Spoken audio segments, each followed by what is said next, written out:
You're listening to Stimulus Tech Talk, a conversation-based podcast created by Stimulus Technologies that covers a range of topics related to business and technology.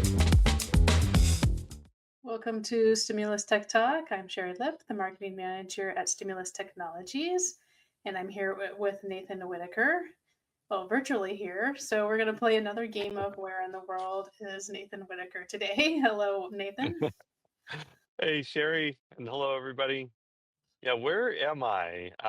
It does seem like I'm somewhere different almost every time we record a podcast. So I am in Kona, Hawaii, back where we recorded a remote work session back in May, here for the to be a viewer of the World Championship Ironman women's race in Kona, Hawaii. So that's happening tomorrow and my wife is racing, so very, very excited to be here to cheer her on. Well, and we talked about why you're able to do that with security and work and keeping up with everything. So if you haven't seen that episode, I encourage you to go and listen or watch it. If you're listening to this one. But today we are actually going to be talking about continuing our series on getting ready for 2026 by talking about, are you cybersecurity ready? So Nathan, why is it important for us to be thinking about that here in October? Man, I thought we were going to talk about vacation tips and where to go for 2026. Yes, well, that would be fun too. Probably not on this channel, right? Not on this podcast. Um, yeah, we've been talking so much, like the last podcast, about AI and technology in 26. Some of these things that we were talking about a lot before, we maybe not as much in the news or not thinking about as much as business owners, but I think it's something that we have to keep on top of mind, both the IT side of it and the cybersecurity side of technology, because they do play an important role in overall readiness for those other things that you want to do, like AI, increasing automation, implementing new systems. Having the basics of I, good IT management and being cybersecurity ready is essential. And we've talked a little bit about hackers using AI tools to attack businesses today, and those type of hacks are really common. And so we need to be more vigilant on the cybersecurity side, implementing things like layered protection, having good processes, having a team trained on the cybersecurity that you need to do. And I think it's funny, that the word for this year for Ironman World Championship is resilience. And I think that's a good term to use for this discussion, is having a resilient network, how to protect yourself and your business from anything that can happen. So you want to be able to recover quickly when something goes wrong, but also do everything you can to prevent something from going wrong. So resilience, I think, is the key. Well, and this is something we've talked about a lot, but a comment appeared on our YouTube channel saying hackers, small businesses shouldn't worry about hackers. So how do you address that with our clients? I guess if you don't want to, it's kind of like going 90 miles an hour on the freeway. You might not worry about the cops until they pull you over, and then you'll have a nice ticket. So I think that is a common misconception that a lot of small businesses, especially micro businesses, have, is they fly under the radar of hackers and they don't need to take cybersecurity seriously. So what we've found, if you listen to some of our longer webinars, I share a lot of statistics that hackers are after individuals and small businesses more than ever before. So financial crimes, crypto crimes, um, going after individuals inside the business for data loss, for getting financial information on the business, whatever it may be. I mean, there's so many ways that hackers can go after small businesses and individuals. If you're listening to this podcast as an individual, There's just so many things we have to do to protect ourselves from hackers because it's very hard for a hacker to get into a large business. Certainly they make the news, right? So, you open up, the business journal and you can read about, the latest large company that, got a ransomware attack or some type of hack that may have happened or government entity. But the small businesses don't make the news, but they certainly are the bigger victims of it. So these large companies might make the news and might be the talking points because it's publicly available information. But the small businesses and individuals are really the ones that are getting harmed, and it's because they don't have the same protections in place as these large companies.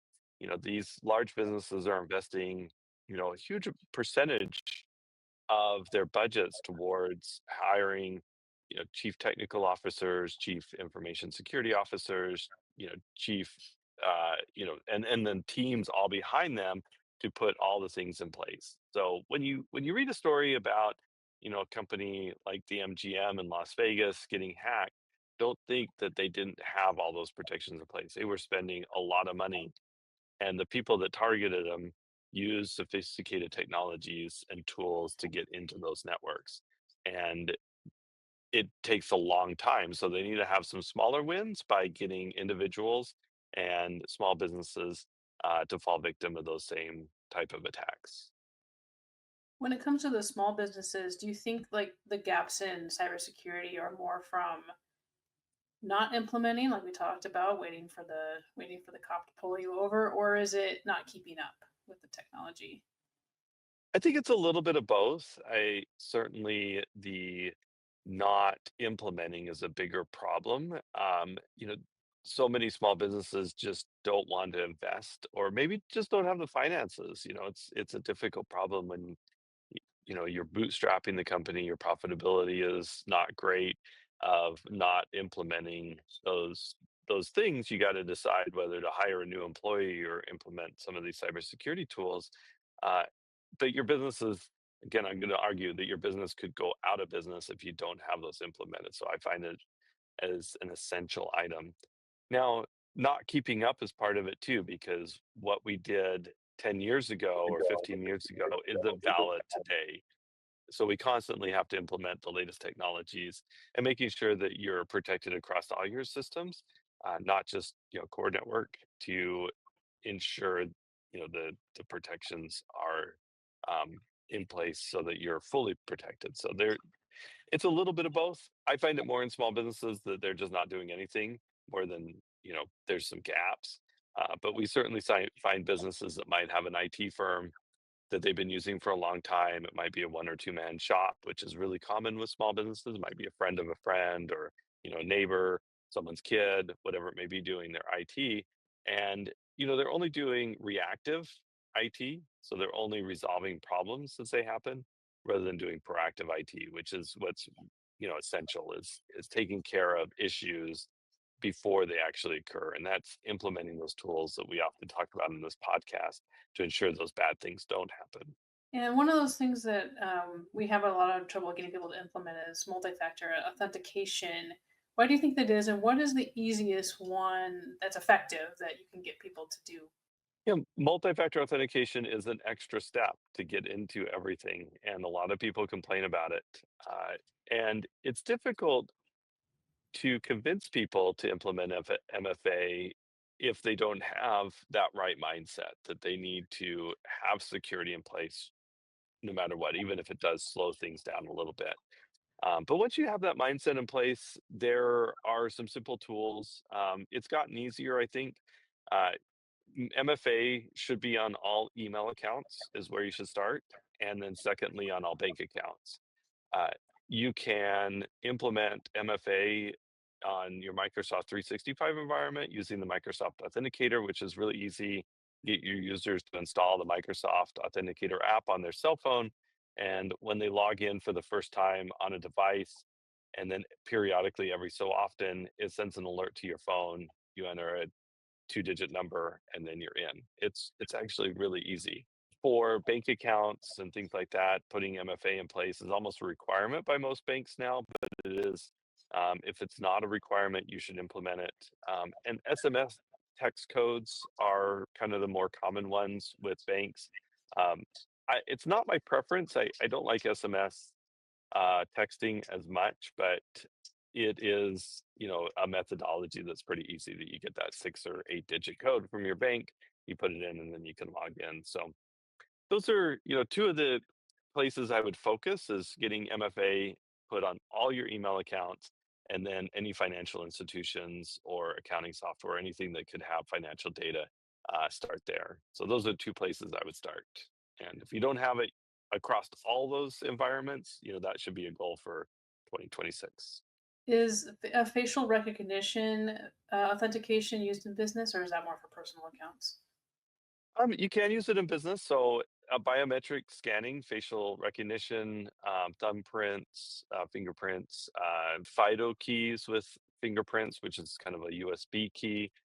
All those are actually better security even than the texting code. So those can be set up if you have ability to do it. Uh, I actually really like biometric um, multi-factor authentication because that is really something very unique and it's far less hackable. I know, the spy movies, they cut off the guy's finger or pull out the guy's retina, I I don't think we're doing that with small business. I hope you don't have a business that you would have international spies coming to take your thumb from you. Um, so biometric is a really good method. So when it comes to employee training, what do you think it's, we had our basics, looking for the bad grammar and strange wording and stuff, but with AI, that has become less of a thing. So what are we training employees to do now? I think one of the things we're training employees to do is still be on the outlook for that type of hack. I think we're still getting stuff. I saw one the other day that came across that looked like an invite to a DocuSign that wasn't valid. I actually personally got one that was a DocuSign type attack that looked like a valid DocuSign, but when I went into it, it was not a valid document that had some like PDF links that I wanted to click, and it was certainly not the case. But I was trying to figure out what the hack was about as I was looking at. I'm like, what are they trying to get an owner to do on this type of attack? And realized that they were using valid DocuSign forms, but they were trying to get you to click on the link inside the form, which is a new one to me. So that's the kind of stuff is you want to train your employees to be more inquisitive. Is am I expecting this DocuSign? Am I expecting another one that we're seeing recently is like a Zoom invite or some type of meeting notice? And you just get your employees to just slow down a little bit and ask themselves, am I expecting this information? And is it something that I need to deal with? Or is it potentially somebody convincing me to do something that I wouldn't necessarily do?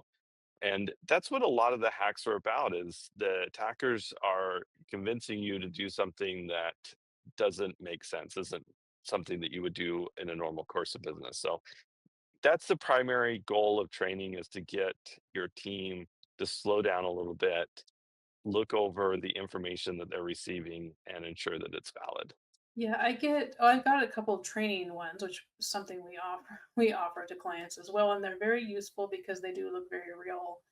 And what slowed me down to report it or as a phishing attempt was that I had no reason to be getting this, something about a payment.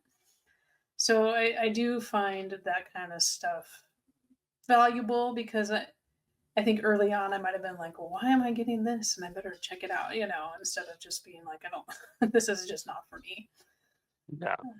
Yeah, and that's really what it is, the AI protection can do a lot to prevent those type of emails from coming in. I'll use that DocuSign example again. It was a valid DocuSign. So it was sent from a DocuSign domain. It was a valid, you know, they paid money to set up this DocuSign account, which is interesting to me. An unsuspecting person would say, "Oh, I'm expecting a DocuSign," or I don't know why I would want this DocuSign, but as an executive, I get requests for DocuSign all the time. Update contracts, whatever it may be. And so getting a DocuSign, perfectly good thing. But then you click on it, and then it's like, okay, you just stop, take a minute to realize, okay, this isn't not an institution I've worked with. I don't know anything about it. And then just slow down a little bit and investigate it, and then stop clicking on things. That's kind of an important message. If you have any questions, report it, talk to your security team, and they can do something about it. And if somebody's coming to you now and they know they're under protected. Usually somebody has usually somebody has something, but maybe they're not enough for a business. How do you get them started? What are the basics? We look at the big stuff, make sure their 365 environment, their MFA set up on the right systems, making sure that we have EDR on all systems, ensuring their systems are all up to date. We have a few days left by this time this podcast publishes. I'm sure it will already have passed that Windows 10 is now expired. So making sure that you're upgrading to Windows 11 and also your line of business applications are up to date. So we look at that too. That's probably an important hole that we got to plug quickly. And then we start doing those trainings. We look at MDR, if that's something that we can put in place. So it's kind of a long line of things that we need to have in place. And you mentioned an incident response plan. How does that look different as we're building that for 2026 than maybe in the past few years? Yeah, that's interesting.